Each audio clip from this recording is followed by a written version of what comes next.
Hello and welcome once again to This Week in the FCL. A long time ago in a Twitch channel far, far away. That's right. May the 4th be with you, Star Wars fans. We've got all Star Wars actions, top to bottom, 2 matches, 4 incredible competitors, one of whom, the man from nowhere, will be joining us today on the desk. That's right, Ross joining the show. And of course, as always, I am joined by my wonderful co-host, our super producer, Chris Barnes, feeling a little under the weather. We want to say good luck to you. Get you in one of those tubes that Luke was in when he was regrowing his hand and make you feel better, Chris. Back with us soon. But of course, I am joined by Keith Kilduff. Keith, how you doing? All good, man. All good. Good to be here. Ross, thank you so much for your time. And listen, I can't wait to get into these matches and what's in the future also. Thanks for having me. Absolutely. That is right. The incomparable, of course, Ryan Permison. Yeah, how's it going, everybody? Happy to be here. Happy to be here. It's Star Wars Week, aka Star Wars Month. This is the May. So I'm just happy to be here and talk some Star Wars. Nothing but Star Wars. And Ross from nowhere, you know what I'm talking about. So let's get into this. That's right. Thank you, Ryan. Ryan, always a pleasure to have you on the show. Every week we love talking to Ryan, but we get our special guests occasionally as well. We get someone new in, some new perspective, a new viewpoint, and what a viewpoint it is. The man from nowhere, the man with a victory in the Star Wars division in the FCL. Congratulations, and welcome to This Week in the FCL, Ross Arsenault.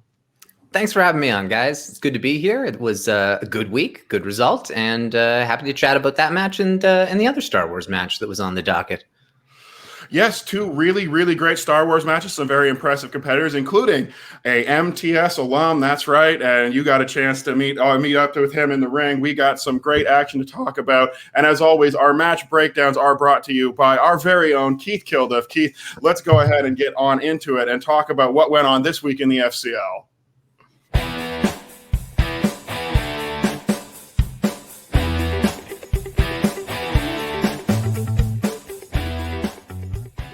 FCL 6 is in the books as we moved away this week from singles into a new division, Star Wars.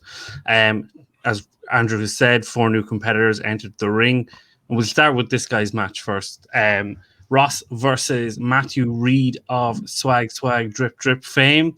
Promos came up, and Ross, I think the first thing that came to mind after what the promo was being viewed on my end was you were very, very clear about the fact that, okay, I'm here now, but there's a 16-person tournament coming up later down the year that I want to be part of. But that's a really strong message that you want to get out straight away, even before you've answered a question. Yeah, I kind of thought it was a good way to kind of set the tone, or at least the precedent, that I know I can hang with what's being done in the MTS. I mean, there's incredible Star Wars players that play there, but it's one of those any given Sunday kind of situations in the Star Wars division. And I definitely think that any given Sunday I could beat anybody in that division. And so as much as I like playing in the FCL, the goal is, of course, to play in the MTS. Brad made it very, very clear. He made it abundantly clear that our goal as players is to graduate. And I guess under those circumstances, my goal is to graduate first. That's fair enough. Strong words. Ryan, you're a guy who's done some movie trivia in the past. Listening to Ross, does that kind of give you a little bit of fire to really kickstart your career as well and get to where Ross is and beyond also? I would say so. There's nothing wrong with bringing a lot more energy to the table and making your presence known, and also stating where you want to go when this match is concluded. You may say to yourself, yeah, I'm debuting. Yeah, I'm here to have some fun and answer some questions. Yes, and that's all well and good. There's no question about that. But when you say that you want to become a member of a tournament and you want to become world champion, that is the reason you compete in any sport, period, is to be the best in your respective sport, or in this case, the Star Wars division. You want to be the top dog, the best X-Wing pilot there ever was. Best there is, best there is, best ever will be. Some of you know wrestling references. You get where I'm going with this. So yeah, I thought it was a good promo. You make your intentions very, very clear, and why not do it with your debut match? Give the audience a little bit of something extra to chat about in the locker rooms and the backstage areas of the arenas around the country, or the world for that matter. Yeah, it was important to kind of set a bit of a tone in that regard, but I also didn't want to come across as cocky. I know I've got to earn my way, and it's not like I know everything. I could also just as easily have lost that match because of a question that I didn't know. But in the same sense, I'm preparing and I'm taking all the necessary precautions to put myself in the best possible chance to win. And I knew that going into that match, The only thing that could potentially have caught me off guard was if I got a 5-pointer in the shows category. And in the end, my opponent did, and I still knew the answer. So it was the only reason why it could have caught me off guard was because we had exactly 1 week. Brad said midway through FCL 5, he just said that Rebels and Clone Wars would be in it. And they told us about Mandalorian the week prior too. But I messaged PLD 30 seconds after that came out of Brad's mouth, just to be like, did he misspeak? Did he mean like Rogue One? But nope. And I ordered the visual dictionary for the Clone Wars because it was had just come out that day or something, and then it said won't arrive until May the 4th. So I was like, okay, well that's not going to do me any good. So I binged little bits here and there and prepared as best as I could. But otherwise, I went in prepared because I wanted to show people that that's what I would do. I would come in, I'd put in the effort necessary. And if I were to make the MTS, I'd be on a faction, and then I would be putting in the work necessary on said faction. Andrew, I want to come to you for a second before we get into the match. As I've learned, being beside you on this show the last few weeks, you've taken Robert Parker to a 5-pointer in a Harry Potter match. Talk to me about how hard it is training for a specific genre league. No, that's a very good question, Keith. And also, thank you for once again mentioning my singular moment of crowning glory at Online Movie Trivia. I'll be bringing it up as often as possible. That's for dang sure. And I do think that there is a similarity there. Ross, you can speak to the studying for Star Wars a little more than I can. Obviously, in the FCL, maybe you're expecting a little more surface level than in the main Schmoedown. But as you said, big expansion with all those TV shows coming in. And for me, when it was studying for the Harry Potter match against Robert Parker, that's a lot of concentrated studying in a short period of time. You're watching all the movies. You're reading all that you can get your hands on. You're going through IMDb. You're checking dates and composers and filling in those little gaps that maybe wouldn't be at the top of your head, the front of your mind, the tip of your tongue when you're in that matchup. And in the end, there's a lot of stress because when you're on a specific category. And Ross, you'll back this up. I'm sure you've seen the Star Wars matches in Schmoedown, and you've now experienced your own trivia. When the questions do get down to the wire, when they really zone in on that specific point, and it's one subject, they're going to dig deep. They're going to get you with that gut punch of a question. So there's a little bit of a stress there. But really, the preparation for me was always about, have I finished watching? Am I confident that I know everything I can? Okay, you're 100%. You're ready to go. How many more hours do you have? Watch it again. That's pretty much what it came down to, because you think you're ready, and then you got to tell yourself, no, I'm not ready. I need more studying. I need more knowledge. I need to be ready to fire off with everything I have, because like you said, Ross, the goal is to graduate. The goal is to move on. And like Ryan said when he's referencing that Bret Hart, good reference, Ryan. I love that old school wrestling. Bret Hart reference is always a good one for me. But you've got to make sure that you are ready to go with not 100%, but 150% to get into that match and really, really, really make a name for yourself. And I think strong statement that Ross made about getting into the tournament. I think he made another real strong statement with his scoring in this matchup. And I'm sure we'll have a lot to say about that. Well, why wait? Round one comes in, and both guys, yourself and Matthew, hit perfect rounds. We get a lot of questions in kind of specific movie questions, with the exception of the last one of the small screen Star Wars. I am a bit surprised that the TV shows aren't in their own separate categories. Maybe they will be down the line, but it's interesting that for round one, they all seem to be grouped together, and in round two, we get a lot of kind of questions about specific actors, specific names. Was that what you were kind of expecting, surface level, Ross, from a round one? Or did you think, like, while there would be a drop off from what you see in the Schmoedown, it might be a little bit more than that? I was expecting, because yes, there's going to be that drop off. So of course I play along with the Schmoedown matches, and I fare well. And so with that in mind, going into the FCL preparation, I was preparing, but I knew that my kind of preparation plan was going to be thrown off. Well, I didn't know it was going to be thrown off, but it was thrown off when the show's slice was added in. And so that allowed a little bit more flexibility that I normally wouldn't want. But considering the fact that I felt over-prepared, I've been studying since the start of 2021. It's not like I just started studying when I found out about my match a few weeks ago. I started studying when I decided I wanted to make an impact and play in the MTS, and whether I was going to be drafted or not, I still had started studying before then. And after not getting drafted, I remember I woke up the next morning and put on the Phantom Menace first thing. It didn't matter. And I got a message from a couple people in the Schmoedown community, and they were said some nice things about surprised I wasn't drafted. But I was just like, yeah, man, just head down and that's fine. And I'll find my way. And so I felt very confident and very prepared going into this. The difficulty I expected to be a bit of a drop off, and because I was faring well with just my general study habits, I felt pretty confident in that regard. But it was a little bit more of a drop off than I expected. They were a little bit easier even than I was expecting, and maybe that's just speaks to good study habits, or whatever. But I answered the questions that were in front of me, and didn't have much hesitation in doing so, and so that always feels good. I don't think there's much more really to say about round one. 9 for 9 on both sides. Ryan, talk to me about like some of the questions that were asked. How did you fare, just out of interest? It's a good question, isn't it? Am I that good? Am I good enough to be on this program? Am I good enough to compete in the junior leagues or the big leagues someday when I'm a much, mature adult? I don't know. But I will say, no, for argument's sake, for round one, I would have scored pretty much 9 out of 9, if not 8 for 8, because these questions were, if you've watched the trilogies, if you've seen these movies a number of times, you tend to remember certain things about each film, respectively. So yeah, me personally, I probably would have gone 9 for 9 now that I think about it, because those questions, yes, they're good, but they are about, certain films that we've been watching for like 4 decades. So that helps. Yeah.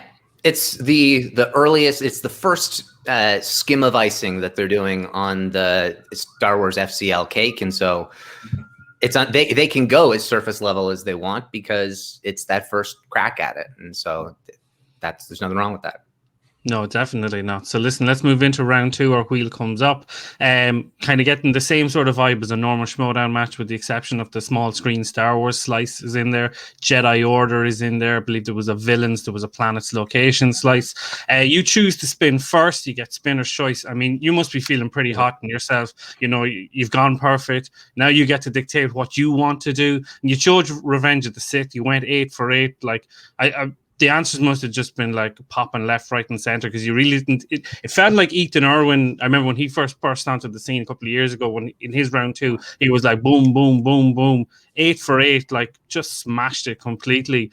Was it just felt good and just the questions lined up, Ross? Yeah.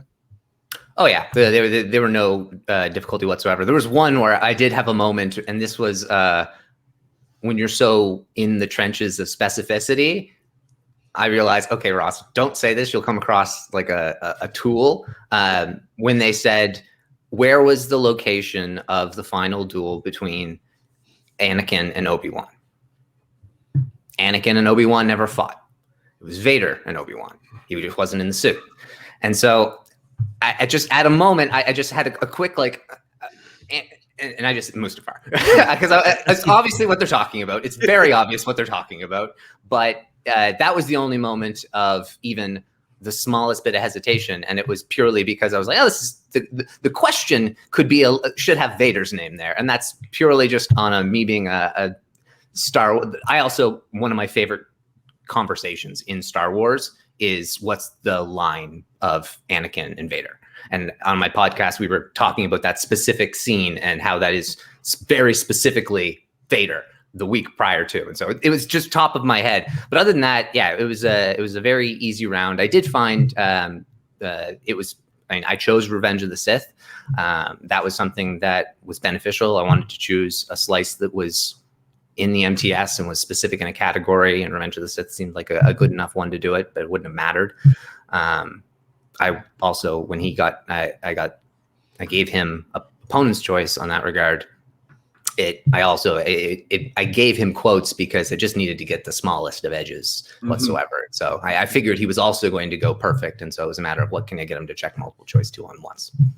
That's a really interesting point, Ross, because I know Andrew, yourself, myself have been speaking the last couple of weeks about this idea of going first versus going second, playing in front, playing behind. Again, I want to come back to your Harry Potter game, like in these specific kind of scenarios. Like, do you go first? Is that the move? I didn't get to choose. I want to make the correction on that one there. Apologies. Yes. He did get to choose, and it didn't matter. But for some reason, they gave him the hammer. And I even told Brad before the game started. I said, "I know you put us first, but I'm going to make this the main event." So he appreciated that, and I think I did. So sorry.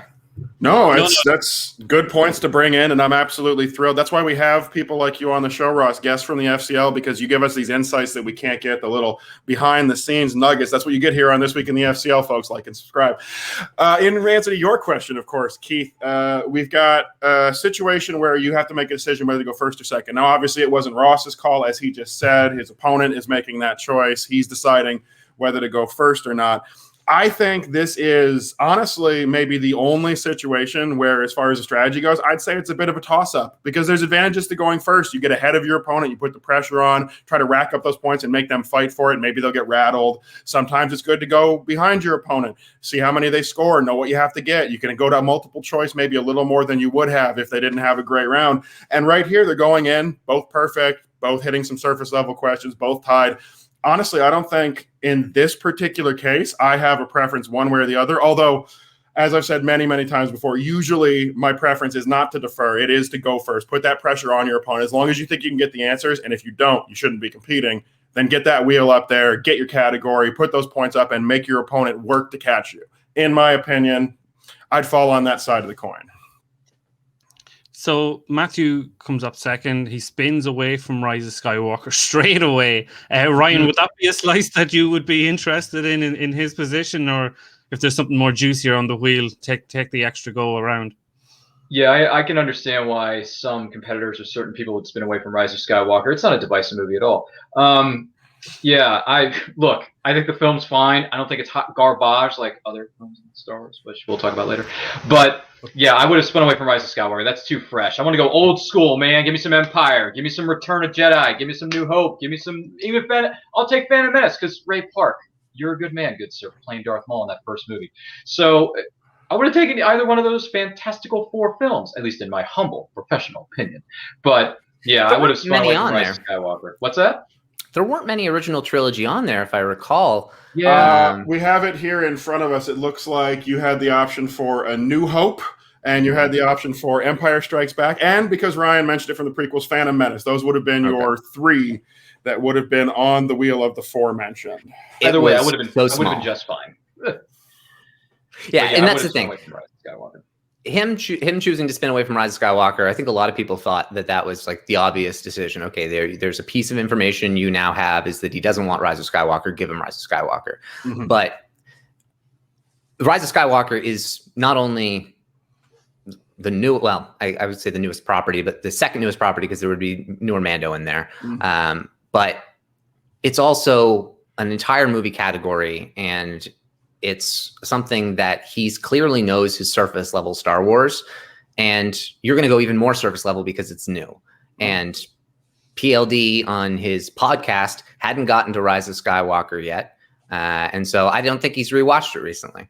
And I checked along and followed his podcast, and he only made it to, I think, A New Hope or something. And so my guess is there was a higher likelihood of there being more things on that side, and that it would be very surface level for Rise of Skywalker. And quotes is a bitch. Quotes can always sneak up. And if you need to do multiple choice, 1 in 4 questions, I figured if he just goes multiple choice once, that's all I need. And he did. So he, on the first question, it's not my fault from Han. What is he referencing in Empire? It's the hyperdrive. Ryan, that's also a broad one. That's also a broad answer too, is saying it's the hyperdrive. Yeah. I would have said, me personally, I don't know if I would have challenged or not, but when he asked that question, I'm thinking it's because there's no light speed. Because Leia looks at him and says, "No light speed." It's not my fault. I remember that scene. Specifically, it's the transfer circuits that are broken. And it's the transfer circuits that are, of course, part of the overall issue. But I wasn't going to get into that kind of nitpickiness. But it was something, whereas when they first said the hyperdrive there, I was like, I don't think that's a clear enough answer. But then they showed B to D, and it was the only answer.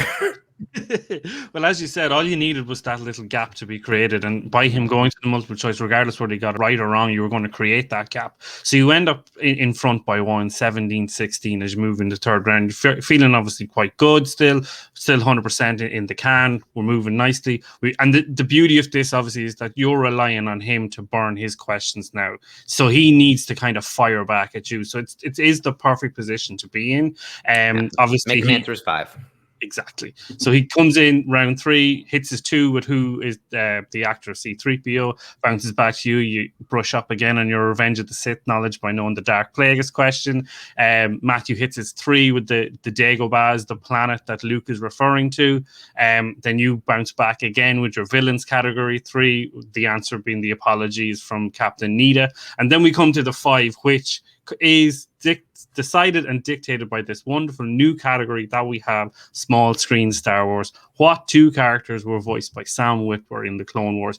I loved this 5-point question. We had Abby Friel on last week talking about the science of kind of writing questions. Andrew, I love this question. What was your opinion on it? I thought this is a really good question. I thought that you're asking for enough information for a 5-pointer. I thought that it's the kind of thing where you're pitting someone's surface level knowledge against their deeper knowledge, because you're going to probably, with any Star Wars fan worth their salt, you're going to immediately have half of the answer in your head. You're going to know at least one of these characters, but it's that second one. That's where your brain suddenly stops. It cuts down. I love this as a 5-point question. I think it's real good. I think very, very well placed in the matchup, and very impressive by Ross, who's gone perfect the entire match. I want to come back to you for a second, because you're just sitting back with the answer written down. What did it take you, about 2 seconds? You had that on your board. You're like, this is too easy for me. People in the Schmoedown, have you been listening to him for the last couple of minutes? He's studying. He's watching people's podcasts to know what kind of questions are going to come up. He's ready to argue the answers to these Star Wars questions beyond what the writers even put down.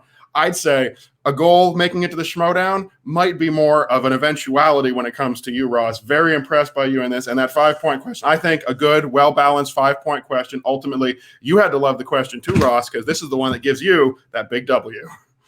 Yeah, I thought it was a fun one. It also was good because, of course, the Sam Witwer connection with the Schmoedown, and then, of course, the added benefit of, I mean, Ian McDiarmid also does Palpatine in Rebels, and so it adds a bit of a wrinkle that he plays the more prominent version of Palpatine in it, and it was a good question. I knew it because I don't know how many interviews of Sam Witwer I've listened to, but or the fact that he can do bloody every cast member. You could basically just have cast Sam Witwer in Rebels, and he could have pulled it off probably. Yep. But yeah, I thought it was a good one, and I was surprised though. I thought that was a rough one for anyone to get. I knew it, but it didn't matter. It's still a rough thing to get with little time to prepare. It was very fair though for what you could prepare on. I mean, IMDb is the thing that's the first thing you can always check, because you always can check the cast on a TV show pretty easy. And I would have expected it to maybe come from Mando.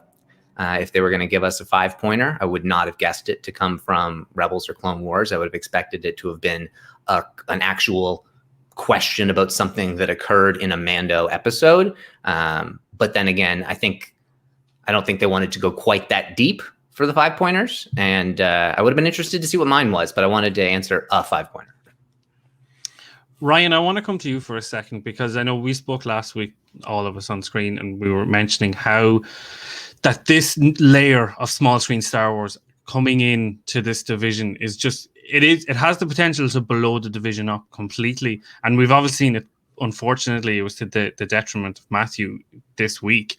But how deep and how thin do you think these questions are going to be across Rebels, Clone Wars, Mandalorian? Like, are we going to get in season 4, episode 2, where did the Ahsoka go, X, Y, and Z? Like, where do you see this category develop out as we have more Star Wars matches in the FCL? I mean, I gotta say, the sky's the limit. They could go anywhere and any time, any place, any whatever. They could go anywhere, honestly, because that 5-pointer at the end there for Reed, I'm thinking to myself, Sam, I've met you at a convention. We know you voiced Darth Maul with such gusto. You're the Mac Daddy. You deserve a freaking award for your work. But the second character, I was thinking to myself, was it Palpatine? Because Palpatine was the only thing I could come up with at that fight. I'm like, he's an evil SOB. He plays bad people. He's good at it. So I'm thinking, yeah, Darth Maul, that's easy. But then Palpatine, I'm like, was it Palpatine? And I was right. I was like, dude, I would have scored 5 points. Yes. But as far as how deep this is going to go, if that 5-pointer is any indication, sky's the limit. It could go anywhere. Rebels, Clone Wars has got like what 6,000-7,000 episodes with 7 seasons on 3 different networks. My gosh, is that going to be dense? Which, by the way, I need to study up on that. But I digress. But no, it was a great 5-pointer. It was a great matchup altogether. And congrats to Ross from Nowhere. That's a great tagline. Ross from Nowhere. They should make a movie or a documentary out of that. But yeah, congrats on your victory, big man, because that 5-pointer can really make you or break you no matter what division, no matter what match you're in, and whether you're under the lights in front of 20,000 people in the Schmoedown arena, or if you're just on your friendly neighborhood couch on the interwebs through Skype, which is kind of ancient now, but whatever. It gets the job done, I guess. It's actually something that we mentioned last week with Shimo's perfect game, is that for all the good play that he has, all it takes is just for Matthew to hit that 5, and then it's still on you to win it. So listen, I'm delighted that you won, and I think Matthew was an awful lot to add as well to the Star Wars division. And just personally, it's great to have a winner finally on This Week in the FCL. We've had a couple of guests on previously, and they just haven't got the job done. So I am so happy and so thrilled that you won, and I'm so happy and thrilled that you're with us this evening. But listen, I think let's move into the second match. It was classed as the main event, but listen, Ross, I completely agree. I think what you guys did was definitely the main event on the day. But JC Reifenberg from Fat Man Beyond and Adam Gertler from previous DC movie news fame. I had said last week that I got kind of Adam Witt vibes off Gertler, and it probably turned out to be kind of like a poor man's Adam Witt. I didn't know what to expect from JC all in all, but I thought he would play a tight game, which he did in the first round. Both guys go 7 of 7. They both missed the Rogue One director question. I just was wondering, obviously there was a bit of controversy when that movie was going on, when it was reshot. There was Tony Gilroy was involved. There was this whole joke that Tony Gilroy directed the movie. Andrew, was there anything in round 1 that kind of popped out to you as kind of like an interesting question that came up? Well, I mean, obviously, you have to take some interest in the question that you're already talking about, because this is the one that breaks the perfect round for both competitors. So that's the one that's going to jump out into my mind. And me, I can't speak to much. Ross, obviously, as already mentioned, you're a winner, and we love having you on your show. I'm just one of the regular losers who shows up every week, and I'm just a casual Star Wars fan. So going through this, a lot of these questions, I'm hitting a few here and there. I'm proud of my score. Hey, I'm coming out of a Star Wars first round with 5 points. Aren't I smart? Isn't that great? But at the same time, you've got this one question. They both miss it. And as you said, maybe a little confusion around it. I think overall, both guys do okay in this match. I think this is just that brain fart for both competitors. I don't think either one was really, truly behind here. Overall, nothing too spectacular jumping out. I think the real interest in this match, in my opinion, it's all round 2 in this one. Well, then let's move into round 2. So again, the wheel comes up. It's a very similar wheel to Ross, what you had. Gertler goes first, I believe, gets spinner's choice and takes it. I think there's an issue here, obviously. I believe Adam must have been playing on his phone, because otherwise, how could he not have seen maybe what the wheel was in front? Ross, maybe you could just... I can comment on that. The wheel is tiny. It's so tiny. I'm playing on a, I don't know, 20-something inch monitor, and I had to just dive right in, and I could barely see it. Yeah, it's tough. It's tough to see. It's pretty small, but eventually you can get in there, and they read it off for you. True, that's very true. So Adam gets spinner's choice and takes Who Said It movie quotes. This is an interesting choice, all things considered, because this almost feels, obviously, Ross, you gave Matthew quotes to kind of get an advantage. So for Gertler to use this as his advantage, it's an interesting pivot, shall we say. So he misses the first question, which is the Skywalker lives, hope in the galaxy quote. Adam says it's Palpatine. JC said it's Kylo Ren, but obviously the answer is Snoke. He fires off the next two, the dark side is in our nature, and then the knowledge and wisdom quote. What movie was that from? Attack of the Clones. And then he misses the last one, unfortunately, which is the disinvite a Wookiee to anything. So Adam says it's Han Solo says it. JC said it's Beckett, but the answer is Rio Durant. I didn't know that. I forget who Rio Durant is in Solo, so if someone could educate me, that'd be great. He's the four-armed Ardenian, voiced by Jon Favreau. He's the pilot. Yeah, so he talks about Wookiees a lot, and he says the best sleep you'll ever get is curled up in the arms of a Wookiee, and so. And I can speak from experience. He's absolutely correct. So he's a great character, not nearly enough screen time. Dies too quick. See, this is why we have you on, Ross. You know, like, I'm a fanboy, but I don't know half of this stuff altogether. This is all alien to me. But so he gets 4 out of 8. It's not a great round, but listen, you don't know what JC is going to bring to the table. He decides to take Jedi Order and goes 6 of 8. The first question is how many Padawans can you take on? Is 1. Who was Dooku's master? He gets the Obi-Wan was trained as well as Vader / Anakin. And then the last question, which to me sounded quite difficult. Obviously, Ross, I'm going to come to you because the resident Star Wars expert, which is what planet was Ki Mundi? I hope I've pronounced that correctly. Was killed in Ki Mundi. Like, is that a fair 2-point question? Do we think? That kind of question is what I was more so expecting to see as a level of difficulty. That's a very reasonable trivia question. It's one that anyone who's studying would know, no problem. But it's one that is easy to forget. We don't see Mygeeto very often. It's not a planet that we even visit. I don't even know if we visit in the Clone Wars. I can't pull it off the top of my head. We probably do because we visit damn near anything that's been touched upon into like 1 second in the prequels and the Clone Wars, but like less so than you would Seleucami, which was the guess that he gave. But it was, I thought it was a very fair question, and I was kind of expecting there to be a couple more of those type of difficulty for this round. Andrew, 6-4 in favor of JC in the second round. I'm sure you have thoughts on this round. Many thoughts coming into this round number 2 about all of our competitors. Let me start off by saying everybody on this week's show for the FCL doing a great job. Some great character work, including from you, Ross. Good work on the camera. Great work answering those questions. Same thing with both the competitors in this match. I think they're both performing well. They're both giving us a lot to work with. And then we walk into the minefield that is round number 2. Let's start from the top. When you spin your own spinner's choice on the wheel, do you know what you don't do? You don't take the quotes category. You don't take the release dates. Unless you are an expert in the field, please pick a good category for yourself. Second, and most importantly, and this goes for the 2 competitors in this match primarily, but Ross, I know you didn't need it. I know maybe it might have slipped your mind as well, but I'm going to say the magic words. Competitors in round number 2, JTE. That's right. Use the JTE. Take your time. Let that brain work. Let it percolate. Let it all come to the surface. It's like they're afraid of multiple choice in this round. I don't know what happened. He's been in the Schmoedown. He should know the multiple choices available, and he gets reminded of it at the end of the round by the announcers and goes, oh, shoot, I forgot about that.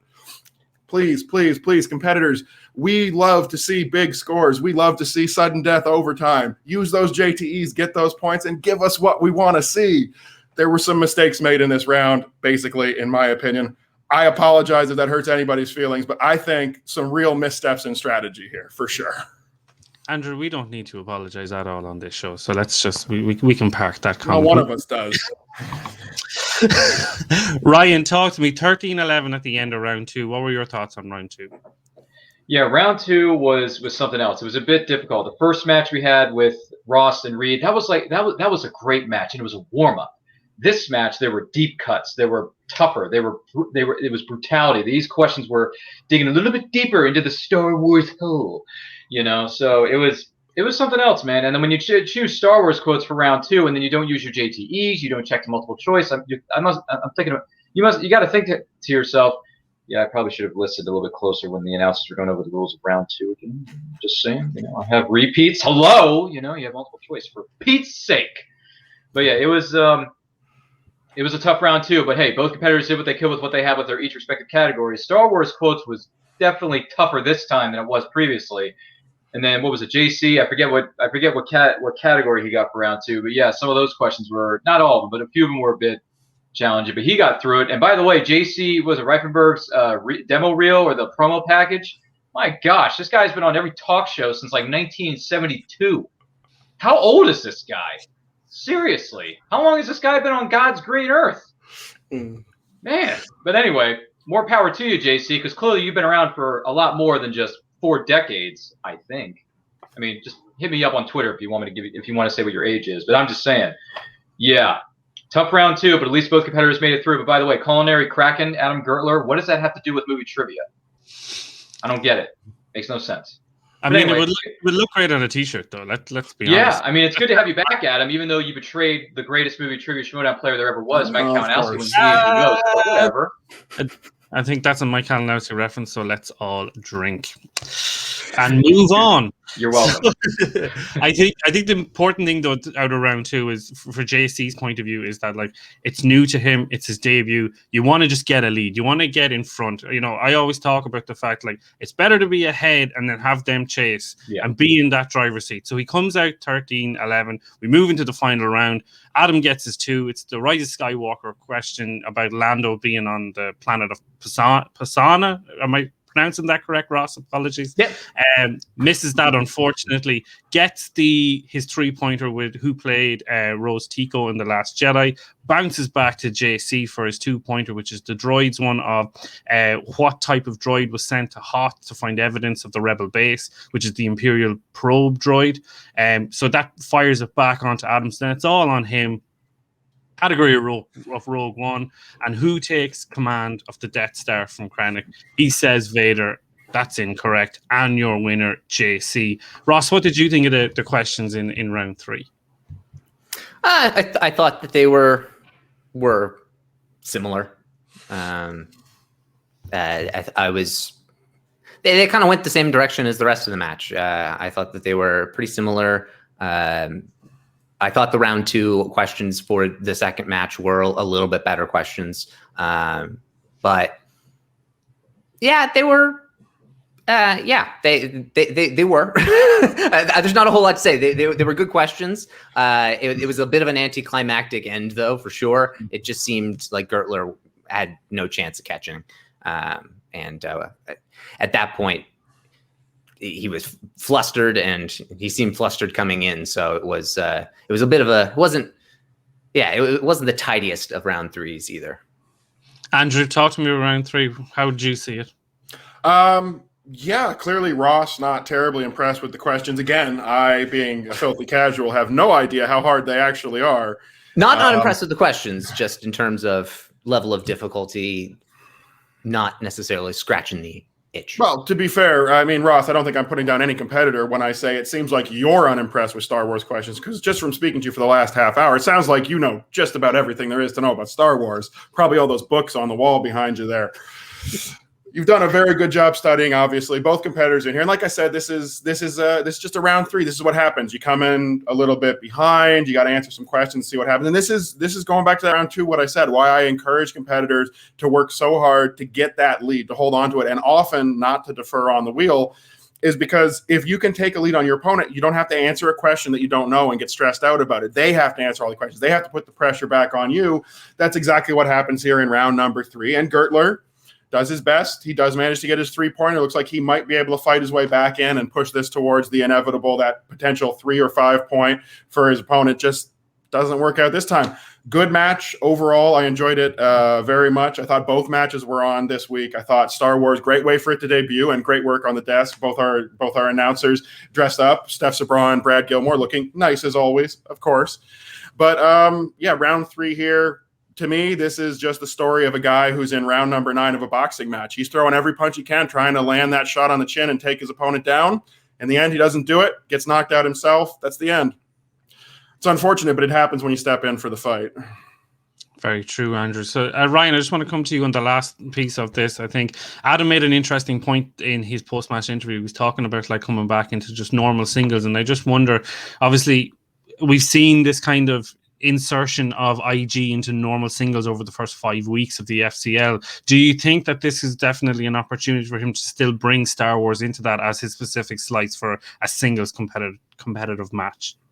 If that's his choice, if that's what he ends up going with, that's fine by me. I think it's cool. Whatever categories you want to throw into the regular division matches or other division type matches is fair game. It should be fine. Should be a lot of fun as well. And Adam, it is good to see you back. It really is, because we missed you, because when you were competing in the MTS, you were the silent type. You didn't really say anything except maybe for a few answers here and there, and then you betray Mike at the end of the day. But you know what?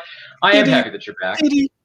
I know. I am happy that he's back. I am. I do like Adam Grower, despite the rocky history between him, Mike, and the rest of the crew back there backstage. But you know what, Adam, you had a rough day. It was kind of rough. Those questions were tough for you. The quotes thing, you may have chosen poorly, but you know what? There's always next time, brother. There's always next time. So yeah.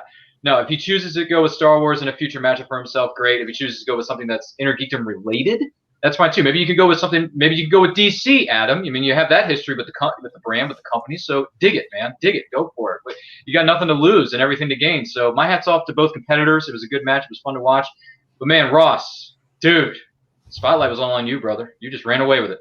And if they ever call you in the MTS in the next 5 minutes, I wouldn't be surprised. I would not be surprised, because you're that darn good, and you've been here for 15 minutes in this company of the FCL, and you're kicking it, man. So congrats. Oh, I appreciate that. No, it was nice to get a shout out on the rundown as well.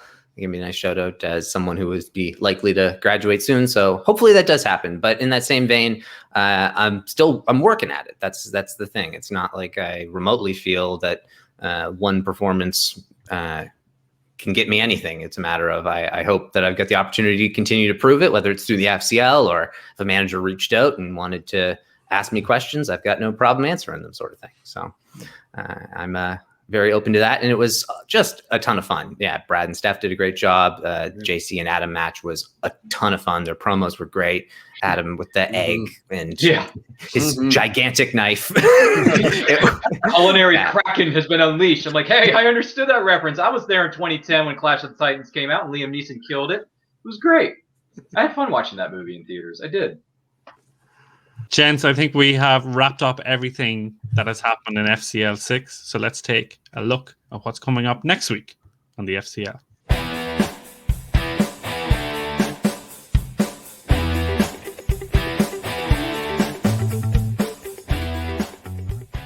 May the 4th be with you, may be gone, but the FCL continues. Next week, we got 2 excellent Bossa Nova matches coming your way. Kicking off with the undercard of Rick Hong versus Keaton Marquis, which, by the way, Keaton Marquis is an MTS veteran. She is going to be coming in here. She has her experience within the Inner Geekdom division. She's going to make her singles debut within the FCL, and we all wish her the best of luck. And then the main event. Oh, my goodness gracious. Is this one going to sell tickets? Is it going to increase the ratings? Are we going to get more and more money by the week? Yes, sir, it's going to happen.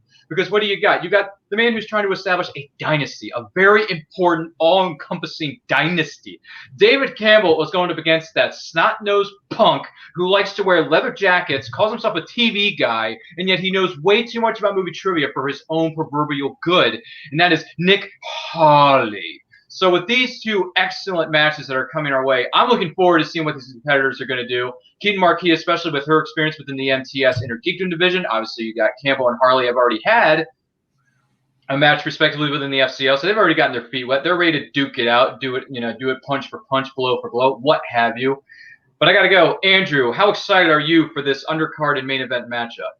I am super thrilled. Next week is obviously going to be a big one. It's going to be one to watch in the FCL because we've got Keaton Marquis, a competitor we all know. She's got a great personality. She's going to show up and have a little bit of fun. Rick Hong looking to make a name for himself. But the story is, of course, the main event. Number 1 contender, Campbell, Harley. Who's going to take it down?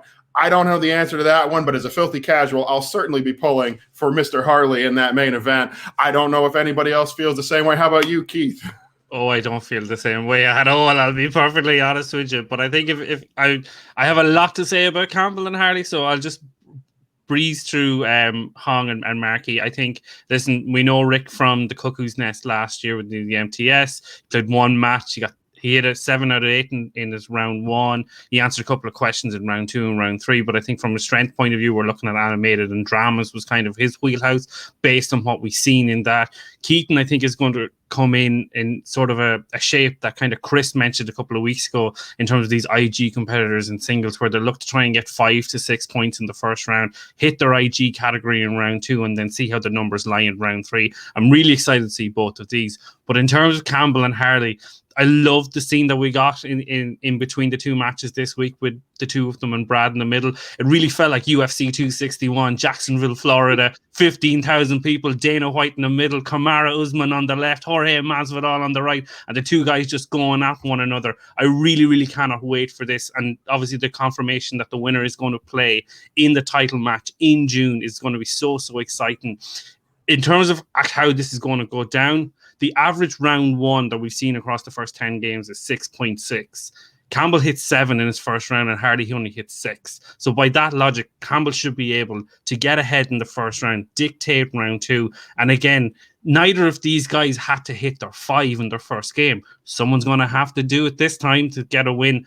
I'm rooting for Campbell, not Harley. Nothing against the guy, but we need gentlemen and people of decent footing in this league, like Ross. Ross, I want to know what you think. Could not agree more. Across the board on everything you said. I really agree with everything you said, honestly. Definitely rooting for David on that one. The Scott is quite the face, and I think has really gravitated towards the FCL and wanting to make it a solid product. And he is kind of got this sort of knight in shining armor approach to the way he's defending movies against Harley, and I think it's great. I think he's a great guy, and Harley, I mean, he doesn't want people to cheer for him, and I'm not, so it's perfect. And it's an easy one for me there. And when it comes to the first match, I think you said it great. It's really going to come down to the second round and what Marchie gets. Could be. If she gets what she wants, she'll probably win. But otherwise, I'd probably put the money on Hong for that reason. But I think that both matches are going to be probably pretty close. And it wouldn't surprise me if we saw our best match to date. Maybe we could get something in overtime between Campbell and Harley. That could be cool. I would love to see some extra rounds. That would make for a fun live Twitch feed. Absolutely. A lot is riding on the match between Campbell and Harley. Whoever wins that match is going to be in the number 1 contender spot to go after the FCL World Heavyweight Championship. That is just, it's madness. It's crazy, but I can't wait. And Campbell, we're rooting for you, buddy, because Nick Harley, dude, you look like the guy who pulled a false alarm at Schirmer High School in Schirmer, Illinois, and then the principal comes to you and says, 2 months, Harley. For 2 months, I gotcha. So yeah, you got it. You're going down, man. You're going down. But Keaton Marquis, I wish you the best of luck too, because you have experience with the MTS and the Inner Geek. I mean, who knows? Maybe Keaton Marquis will be wearing a Disney, Star Wars, Marvel-inspired outfit. Andrew, like, how can you root for this guy? How can you root for Harley? Like, seriously. Well, I mean, you look at these competitors out there, and I know you guys, you're just the same as everybody else. You want to cheer for the guy who already has all the support behind him. You said it yourself. He got the bigger score. He's the one who's favored to win. He's the one in charge. Have you never heard of rooting for the underdog? Rooting for the man who just wants to work hard and compete? How about a guy who's so good that he doesn't even have to study movies, and somehow he comes in here and wins his matches? You got to respect the ability in the mind of Mr. Harley. I'm sorry. I'm not saying anything bad about his opponent. I'm just saying, let's give some love to both of these guys, both doing very well. And Harley, I definitely have your back. I'll be rooting for you all the way. David Campbell, if you had a problem with it, I'm on Twitter. Come at me, bro. Be nice. I will say this. When you got someone putting in the effort like Campbell, and you may say, oh, he's got a lot of support behind him, but he still wasn't drafted, and he's been kind of putting in the work there. So I think everybody from the FCL is coming from the bottom. And if we're not studying, then in my opinion, we're not doing our jobs. So that's kind of the way I view it. So that's a firm reason why my foot stands in the Campbell camp. Wise words from the winner of the week. Well, far be it for me to argue with our guests. He could absolutely be correct about that. Either way, I do think it is going to be an amazing match. And you can't help but be excited. I think we all agree on this one. Keith, we don't get along on a lot of things. Ryan, sometimes we have differences of opinions. And Ross, I've just met you, but already I can tell you don't like me. That being said, we all agree number one contenders match is something to get excited about. Am I right? Completely. Yes, it is. All right, well, we've said a lot about the matches and we have some differing opinions. That's why you come here to This Week in the FCL to check out what we have to say, maybe a little strategy, a match breakdown or two, and some wonderful guests like our humble guest, Ross, who says next week may be the best matches we've seen in the FCL immediately after he has his own perfect match. What humility, what an impressive performance. Hopefully we'll be seeing Ross back on This Week in the FCL, but even if not, you will check him out in the FCL. Possibly lots of wins in his future. Will he make his way to the MTS? The buzz is happening. It could be on the horizon. Either way, thank you once again for joining us. Remember, Schmoedown, FCL, or This Week in the FCL. Do all those social media things. Like, follow, subscribe. We appreciate it. And we're going to keep coming back to you with more great action on This Week in the FCL. Where can everybody find you guys? Let's start with you, Keith. You can find me on Twitter and Instagram at Cakelduff Media and also on the Opening Pair Podcast YouTube channel. Last night, we broke down the 1996 movie Happy Gilmore and had a great time. Ryan, tell them where you can find all the things. Boy, I don't know if I can top that one. Talking about Happy Gilmore, just go home. That's your home. Anyway, you can find me on Facebook. Tap it in. Yeah, just easing the tension, baby. Just easing the tension. We'll easy it on someone else. Anyway, you can find me on Facebook, Twitter, and Instagram at RyanRPM5. Check out our YouTube channel. It's awesome, spectacular, if not more, Bossa Nova. It's called Nerd Culture. Facebook, Twitter, and Instagram at It's Nerd Culture. New videos are being posted each and every week. We did do a May the 4th live stream talking about the newest and greatest Star Wars fan film that is coming out this summer. It's called Star Wars The Broken Wills. It's going to hit the interwebs everywhere on July 3rd, 2021. Ross, you might want to check this out and write this down in your notebook, because it's going to be great. So yeah, check it out. Do all the like, comment, subscribe, do all that stuff, and thanks for having me. But in the meantime, our humble and awesome, spectacular guest, Ross, where can the good people of the interwebs find you online and all the projects you have coming up? I'm not huge online, but I just tweeted for the first time this past week to kind of promote the FCL match. So Ross from Nowhere on Twitter. But you can also find my podcast, Recorder 66, Star Wars podcast I do with my brother. We discuss all the breakdowns of the films or current events or kind of deep dives into particular topics. And you can find that on pretty much most places where you can find podcasts. And we upload them on YouTube usually about a week later as well. Wow, that sounds very impressive. Another wonderful thing for you to check out with your free time. And now that's another episode in the bags from us here at This Week in the FCL. Of course, if you're looking for someone with upwards of 5 likes on some tweets, you can check me out at CalcAndrew. But that's going to be it for us this week here. Next week, we'll be back with more incredible FCL action. Who will be the number one contender? Will an MTS alum get their victory in the FCL? And will I be calling Ross to ask him whether Nowhere is near parts unknown, since I forgot to do it this week? We'll find out all that and more next week on This Week in the FCL.